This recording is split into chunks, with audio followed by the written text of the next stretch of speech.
Olá, seja bem-vindo ao nosso canal Estética Live. O vídeo de hoje a gente vai falar um assunto muito procurado em clínica de estética, a temida gordura localizada. Aquela chatinha que insiste em residir aqui no nosso corpinho, a gente pede para ela ir embora, mas ela não quer ir, ela não vai. Mas antes de falar sobre isso, gente, chega mais.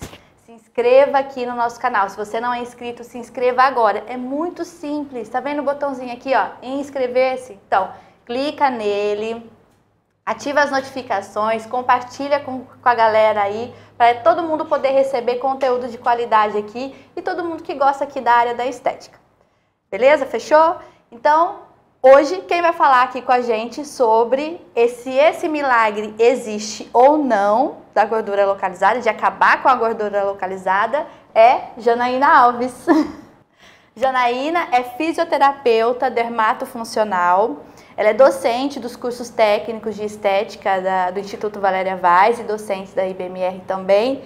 E a Janaína vai explicar pra gente hoje como que funciona o processo da gordura, né? Como que ela acontece no nosso corpo e se dá para ser eliminado ou não. Se esse milagre existe, né, Janaína? Bem-vinda, Janaína. Obrigada, Thelma. Bom, a gente precisa primeiro entender, né, o que essa gordura localizada significa, isso, né? Porque a gente às vezes confunde a diferença entre gordura localizada e gordura generalizada, né? Uma coisa é a gente estar acima do peso, outra coisa é a gente ter uma gordurinha localizada. Nosso corpo, ele tem por defesa em si acumular gordura, porque afinal ele não sabe se você vai ter alimentação o tempo inteiro ou não. Quando a gente está acima do peso demais, a gente já chama de gordura generalizada. E aí quando a gente faz aquelas classificações de obesidade grau 1, grau 2, quando a gente fala sobre a gordura localizada em si, sabe aquele pneuzinho que a gente se incomoda, aquela pochetinha, aquela gordurinha do lado que a gente chama de flancos? Aqui. Isso, que muitas pessoas chamam até de orelha do Mickey. Então, nossa, ou o famoso bacon, né? Essa gordurinha, elas são consideradas mais gorduras localizadas. É claro que isso varia de biotipo para biotipo, né? Se a gente andar numa praia, a gente consegue ver a diferença de corpos que a gente tem. As mulheres tendem a ter uma gordura mais localizada da cintura para baixo, né? E os homens da cintura para cima, que é aquela famosa barriga de chope. Né? Então, essas gordurinhas localizadas, elas são possíveis de tratar sim. Consegue se tratar dentro da estética, mas entender que a estética ela não vai fazer o milagre sozinho, né? A gente precisa de outros recursos além da estética para tratar também. A gente já vai entender mais sobre isso, né? Antes de falar sobre tratamento, que eu sei que todo mundo aí ama falar de tratamento, é verdade. Né? A gente queria entender um pouco, Janaína, como que funciona, qual que é a diferença, na verdade, entre quebra e queima de gordura? Sim, na verdade a gente tem que pensar que a gente tem dentro do nosso organismo um tecido, que é chamado de tecido adiposo, né? E que dentro dele tem células específicas para armazenar essa gordura. Essa gordura que está ali armazenada, quando a gente tira ela de dentro dessa célula, é o que a gente chama de quebra. Eu quebrei essa célula para retirar essa gordura de dentro dela. Só que ao retirar essa gordura, né, o corpo é inteligente demais. Ele não vai simplesmente quebrar e deixar ele lá, livre ao léu. Ele vai simplesmente entender, bom, se tem uma gordura circulante, isso significa que ela deveria ser armazenada. Então ele vai armazená-la novamente em algum outro local do nosso organismo. Pode ser no mesmo local, mas pode ser em outro. Essa decisão o nosso próprio corpo faz de acordo com as suas necessidades. Agora, quando a gente fala da queima, é pegar essa quebra que a gente fez, esse substrato que foi solto, né? E usá-lo de alguma forma no organismo, como fonte de energia. E aí o que seria essa fonte de energia, né? Poderia ser pelo fato de praticar uma atividade física, pode ser feito pelo fato de ter uma alimentação restrita de calorias, ou seja, o corpo precisaria de alguma fonte de energia e aí essa gordura que você quebrou, ele utilizaria como energia. Agora, se a gente não tiver nada que faça com que o corpo utilize essa gordura, ele simplesmente vai quebrar, mas ele pode novamente estocar. Então, às vezes, a maior dificuldade dos profissionais da estética em ter resultados na perda da gordura localizada é entender principalmente essa diferença, que não basta quebrar, você precisa fazer de alguma forma que essa quebra seja consumida, né? Que faça queima dessa gordura. E aí a gente tem alguns recursos, tanto eletroterápicos ou quando a gente fala de tratamentos multidisciplinares, né? Que é associar a outros profissionais. Então, só para a gente entender, então manuseia a gordura lá. se ela não for quebrada e não for eliminada, ela continua lá ou ela vai para outro local do corpo, é isso? Isso. Imagina, por exemplo, que você está fazendo um procedimento estético para quebrar uma gordura do abdômen, que é a famosa pochetinha que todo mundo quer. Quando você quebra aquela gordura, né, de uma forma mais didática para entender, ela vai circular pela corrente sanguínea, né? Tem uma cascata química envolvida ali, né, mas para a gente não entrar em aprofundamentos, ela cairia, vamos dizer, numa corrente sanguínea. Ela vai circular pelo seu corpo inteiro. Você não tem gordura estocada apenas no abdômen, seu corpo é feito de um tecido adiposo também. Então ela poderia, por exemplo, parar nos flancos, ela poderia parar no interno de coxa, sabe aquela gordurinha que fica embaixo do bumbum, que a gente chama de infraglútea? Parar naquele local, vai depender de onde seu corpo, por forma genética, tem mais predisposição, né, tem uma característica maior de acumular ali. Ele pode ou simplesmente ser acumulado novamente no abdômen, se você não fizer o consumo dessa gordura. Tá. Falando de tratamentos agora, né? O que você acha de tratamento manual? Eu acho bom? Sim, sim. Na verdade, se a gente pensar lá atrás, a estética começou sem nenhum equipamento estético praticamente, sem nenhuma eletroterapia, né? Eram poucas.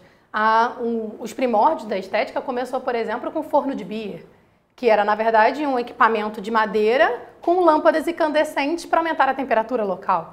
A gente não tinha essa gama de eletroterapia, de tecnologia que a gente tinha hoje.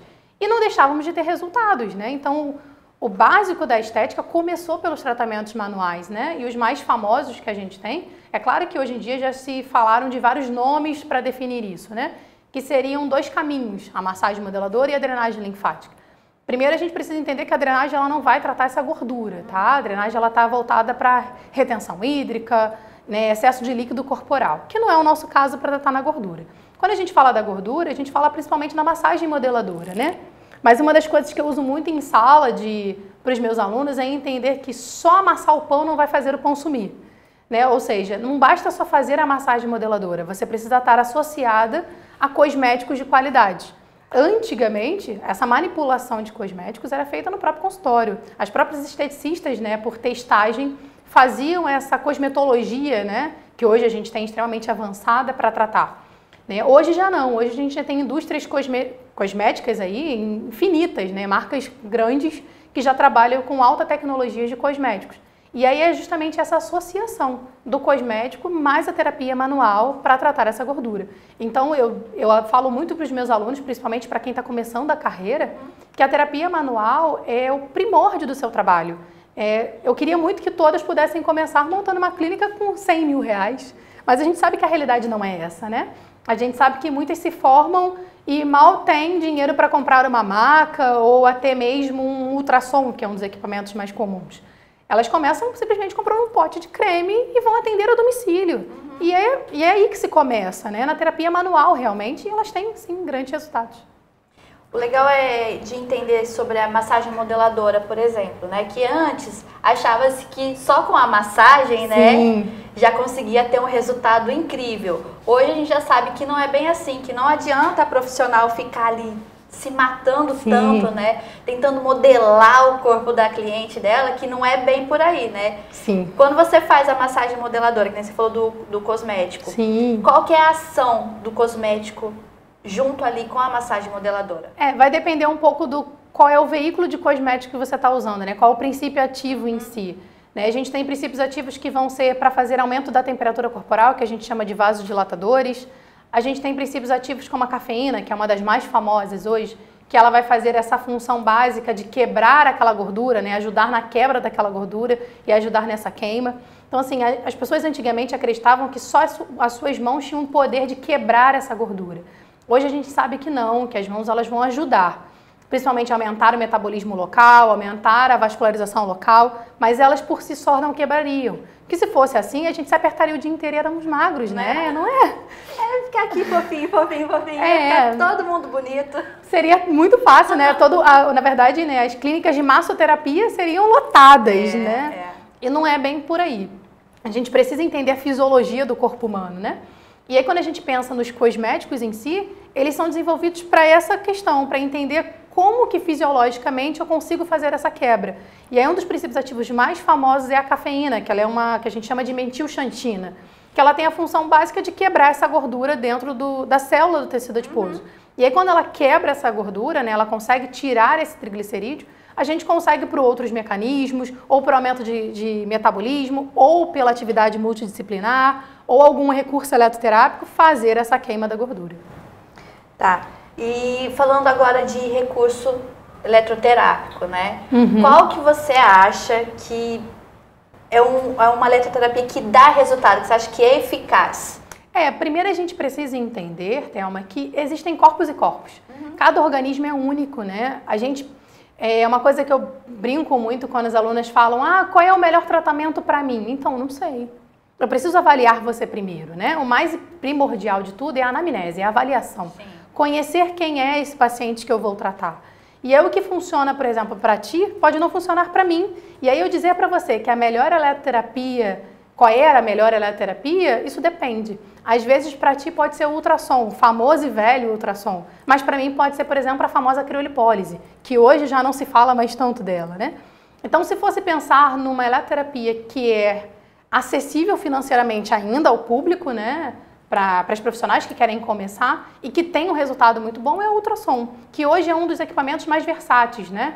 Hoje a gente tem vários tipos de ultrassons lançados no mercado, o famoso ultrassom terapêutico, que é o que todo mundo conhece, né? Que é muito voltado, né, para fisioterapia, que é muito falado dentro da fisioterapia. Ultrassom de lipocavitação, que a gente chamaria de ultrassom de baixa frequência, aquele que emite zumbido no ouvido.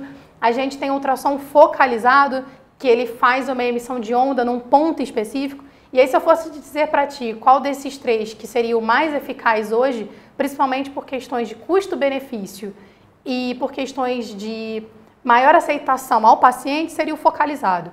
Porque ele acaba fazendo um resultado em curto prazo, não diria nem, em média a curto prazo, não diria nem tão demorado, como por exemplo um ultrassom terapêutico, mas ele não tem um incômodo, por exemplo, do ultrassom de baixa frequência que emite zumbido no ouvido. Incomoda muito. Né? Eu não sei se você já chegou a realizar essa técnica. Já. Ele realmente é um pouco incômodo, mas alguns anos atrás era o que a gente tinha até se desenvolver a tecnologia do focalizado. Hoje eu acho que o focalizado é um dos que estão crescendo no mercado, né? Principalmente porque ele está sendo voltado até para a face, mas aí já é outra história. Tá. Jana, você falou do focalizado, né? Como que ele age assim fisiologicamente no organismo? Ao contrário, por exemplo, da cosmetologia que a gente estava falando, que faria a quebra, né? Que você me perguntou lá no início, a diferença entre quebra e queima. O focalizado, ele não respeita um pouco nenhum dos dois lados ali. Ele faz o que a gente chama de morte celular, ele faz a necrose, né? Ele é uma energia ultrassônica tão forte que ele mata a célula, né? Falando de uma forma mais didática. E aí essa morte celular, eu diminuo o número de células de estocagem naquele local. Eu diminuir esse número significa que eu diminuo a circunferência do meu paciente, né? Eu diminuo as medidas locais. A gente ainda não tem muito bem definido na ciência exatamente o que essa gordura que foi, né, liberada, porque afinal, se eu matei a célula, a gordura saiu. Né? Para onde ela iria? Se ela iria ser reestocada, se ela seria metabolizada, se ela seria queimada. A gente ainda não tem isso realmente bem definido na literatura. A gente sabe que ela será eliminada de alguma forma, seja uma parte dela consumida em energia ou seja ela uma parte sendo estocada. Mas o fato da gente matar a célula, a gente já sabe que faz uma diminuição. Isso já traz exatamente o que a gente quer na estética, que é reduzir aquela gordura localizada. O que me traz de facilidade é que evita o famoso efeito sanfona. Porque se eu matei a célula, eu diminuo o número de células ali dentro, eu diminuo as chances de estocagem naquele local. Então, meu corpo acaba encontrando outros locais de estocagem. Então, por exemplo, se eu tinha antes no abdômen, agora eu posso passar a ter uma maior estocagem nos flancos. Não por aumentar o número de células, mas porque naquela região eu tenho uma proporção de números maior do que o abdômen que eu matei as células. Entendi. Janaína, você acha que a eletroterapia é confiável? Então, antes de a gente falar se ela é confiável ou não, é importante frisar que como equipamento, como qualquer equipamento, ele precisa de manutenção, né? As pessoas acham que comprar o equipamento hoje, ele só precisa parar no conserto quando ele parar. Igual o carro, né? Já viu pessoas que têm essa certa afinidade com o carro, que só para o carro na oficina quando ele para? Sei. Na verdade, ele obriga? Então, a eletroterapia, a gente tem que entender que você utilizar esse mecanismo de ação dentro do seu consultório, de só parar o seu equipamento quando ele realmente paralisar, isso é um risco para você e para o seu paciente. Então, o ideal é que você faça sempre manutenção. E o profissional ele tem que ficar atento a isso, porque se ele não fizer essa manutenção, o que pode acontecer com o paciente? Dependendo do equipamento, queimaduras, bolhas, lesões. Não é tão simples, né? Muitas das vezes a gente lida com corrente elétrica. E a corrente elétrica pode fazer uma queimadura. Então é muito importante realmente a calibragem. Tem muitos profissionais que não confiam nessa questão de calibragem e acabam causando uma lesão no paciente, sofrendo um processo, né, impedindo a sua dar a continuidade na sua profissão por uma simples manutenção que talvez ele resolvesse em uma semana. Então, vale a pena você perder seu diploma, seus estudos, exatamente, por causa de uma semana. Fazer uma lesão numa pessoa, né? Exatamente. Mexer com a autoestima da pessoa, sim, né? A nossa profissão é voltada para melhorar a autoestima. Eu vou lá e vou fazer o contrário, vou estragar aquilo que eu estou tentando melhorar, tentando resgatar do meu paciente. Então, assim, também a pessoa, né, que vai procurar um profissional de estética, né? Eu acho muito legal falar sobre isso também, antes da gente continuar falando da gordura localizada, que a pessoa, ela tem que ter consciência de que ela pode chegar numa clínica de estética e perguntar ao profissional se ele é habilitado a trabalhar com aquele equipamento, né, com aquele procedimento. A pessoa precisa ter vergonha de fazer isso? Não, pelo contrário. No início da estética em si, né, lá atrás, os esteticistas não tinham a formação que a gente tem hoje. Afinal, a regulamentação da profissão aconteceu tem 1 ano e pouco. Isso. Então, lá atrás, as profissionais eram habilitadas por cursos livres, né, por cursos de final de semana, que muitas das vezes não capacitava aquele profissional o suficiente. Mas hoje a gente sabe que temos enormes esteticistas de grandes nomes, sabe? Que já estão aí no mercado, se estudaram, especializaram. Então, entender principalmente que a estética, ela é uma profissão que não é uma ciência exata. Né? A gente está lidando com a saúde, com o ser humano.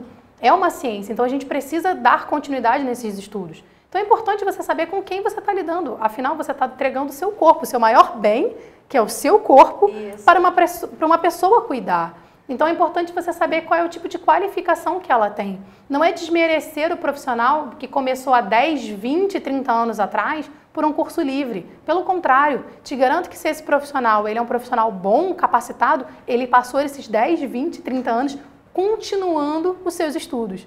O que não dá mais, e um dos motivos da nossa regulamentação da profissão, né, é justamente isso, é você dar melhor credibilidade, porque afinal é uma das primeiras profissões que a gente tem, é uma das mais antigas, e como assim a gente não vai valorizá-la? Não, temos que valorizar sim, e não precisa ter vergonha, pelo contrário, né, se for realmente um profissional, ele não vai se negar a te dar todas essas informações. Pelo contrário, né? Ele gosta de ficar todo exposto lá. De botar, né, até os quadrinhos com todos os diplomas de cursos, né? E principalmente da graduação que ele fez, né? A estética hoje a gente divide em 2 gamas, né? Para quem se forma em nível técnico, né? Que é o nível médio, ou quem se forma em nível superior. Hoje a gente já não tem mais formação de esteticista por um curso livre. Um profissional que se forma num curso técnico, que é o que tem normalmente o menor tempo de formação, são no mínimo 18 meses. Então, assim, não é mais aquele profissional que fez um final de semana. Ele tem ali toda uma grade curricular de estudos para chegar no quesito profissional em si. Então, é importante você saber com quem você está lidando.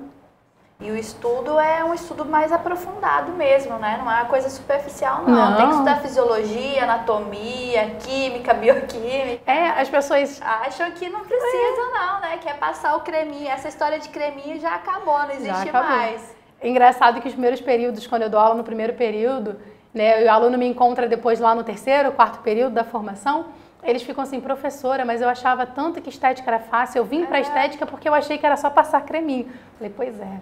Infelizmente não, você vai conhecer Guyton, que é o nosso pai da fisiologia, vai conhecer Netter, que é o nosso pai da anatomia, então você vai descobrir que a gente estuda muito. E não é pouco para conhecer, né, e para lidar, porque afinal... Eu, particularmente, acredito que lidar com o corpo do outro é muito importante. Afinal, eu estou lidando com outra pessoa, é outro ser humano. Então, eu tenho uma responsabilidade muito grande com aquela pessoa, né? Não desmerecendo outras profissões, pelo contrário, mas é justamente trazer a responsabilidade da profissão que você escolheu, que é cuidar de outra pessoa.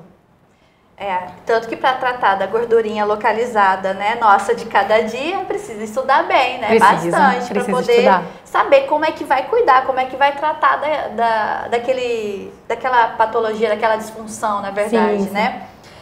Janaína, voltando rapidinho sobre a gordura localizada ainda, qual dica que você dá para a pessoa que quer perder medidas? Porque a gente sabe que a estética sozinha, ela não vai resolver todos os problemas das pessoas, né? O que ela precisa fazer além disso? A gente fala muito sobre a tríade, né? Que é estética, alimentação e atividade física. O que a gente não teve em nenhum momento nessa quarentena, né? Nessa quarentena, as clínicas estéticas estão fechadas, as academias estão fechadas, né? O nutricionista, afinal, os profissionais não estão conseguindo atender. E hoje a gente tem uma facilidade pela tecnologia de trazer um alimento uma palma da mão, pelo celular. Então eu diria que a estética sozinha ela não vai fazer o resultado. A gente realmente precisa da equipe multidisciplinar. Então aquele paciente ele precisa ter a consciência de que o profissional está ali para ajudá-lo, mas ele também precisa fazer a parte dele. Então quando a gente fala sobre a perda da gordura em si, a gente precisa entender que eu preciso que ele tenha uma alimentação mais correta, seja encaminhado para o endocrinologista, ou para o nutricionista, ou para o nutrólogo, para alguém que tenha esta formação para lidar com a alimentação dele, ser encaminhado para o educador físico, para fazer a preparação física dele, porque afinal, lembra que a gente falou no início da entrevista, de queima de gordura, de consumo dessa gordura? A gente precisa que um profissional faça essa queima, esse consumo. Pode ser fora do seu consultório, pode ser dentro do seu consultório para uma equipe multidisciplinar. E nós com a parte estética, para tratar essa gordurinha. Então eu preciso dessa tríade. Se esses pilares, algum estiver faltando, ou seja, pendendo, alguma coisa vai faltar e o meu resultado não vai funcionar. Outra coisa que eu gosto de salientar muito, que as pessoas esquecem, que a gente fala muito da alimentação, mas esquece da água. Verdade, né? água. Nós somos feitos de 70% de água, gente. Como assim você vai querer tratar uma gordura localizada num organismo que não tem água, que está desidratado? Então é outra parte que eu sempre brigo muito com os pacientes. Vocês precisam ingerir água. Resumindo, né, gente? Então, não adianta procurar lá o profissional de estética, ir lá fazer a sua massagem, o seu ultrassom, só que ele pode sair de lá e comer um sandubão, né? Tomar aquele sorvetão, não vai resolver. Tem que ser disciplinado. Se você quer o resultado bonitinho, direitinho, tem que ser disciplinado, né? Tem que ser disciplinado, entender que realmente é uma parceria, né? A gente fala muito de fechar um contrato de parceria entre o profissional e o paciente naquele momento. É isso aí. Gente, então foi isso. Eu acho que ficou bem claro para vocês. Digam aqui nos comentários o que vocês acharam, né? Se vai dar um resultado legal aí o tratamento que você está fazendo, ou você que já é profissional, se está fazendo tudo direitinho, tudo certinho, com o resultado que o seu cliente espera, né, Janaína? Exatamente. Entender que tem que trabalhar em conjunto. É isso aí. Então é isso, gente. Jana, obrigada. Obrigada a você, viu? Mais uma vez. Foi muito legal o nosso bate-papo. Foi Espero ótimo. você aqui outras vezes para falar de outros assuntos. Janaína, ela é especialista em eletroterapia. Você ama eletroterapia, né? Nossa, para mim, corrente elétrica é vida, assim. Acho que também pelo fato de eu ser fisioterapeuta, né? A gente já tem uma certa ligação com partes de correntes elétricas, mas eu adoro. Para mim é uma da área da estética que mais me encanta a parte de equipamentos elétricos. Então é isso, Janaína vai voltar aqui para falar outras vezes de outras coisas, né? Sim. Então tá bom, gente. Obrigada por ficar até aqui agora com a gente. E a gente se vê aí no próximo vídeo, tá bom? Um beijo, até lá. Tchau.